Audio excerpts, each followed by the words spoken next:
Nandigram 2 university police સ્ટેશનમાં એક દુષ્કર્મનો ગુનો દાખલ થયેલો છે. આની વિગત એવી છે કે આરોપી છે જયેશ હંસરાજ ઠાકોર. આ જયેશ હંસરાજ ઠાકોરે એક 15 વર્ષની છોકરી સાથે છેલ્લા 2 વર્ષની અંદર 15 થી 17 વખત દુષ્કર્મ આચરેલ છે.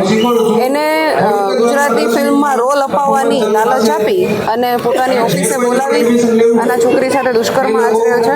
અને આ જે દીકરી છે એના દ્વારા આ બાબતે ગુનો દાખલ કરવામાં આવેલો છે. આ જે જયેશ છે એના રિમાન્ડ પણ 2 દિવસના રિમાન્ડ પણ મેળવવામાં આવેલા છે. અને જયેશ દ્વારા અન્ય આવો કોઈ ભોગ બનનાર છે કે કેમ, અને આ જે દીકરી છે ભોગ બનનાર એની સાથે જે જગ્યાએ એણે દુષ્કર્મ આચરેલું એ તમામ વિગતની તપાસ ચાલી રહી છે. સર કઈ કલમ હેઠળ ગુનો છે? બીએનએસની કલમ 64(2) MI અને પોક્સોની કલમ 4 અને 6 મુજબનો ગુનો દાખલ કરવામાં આવેલો છે.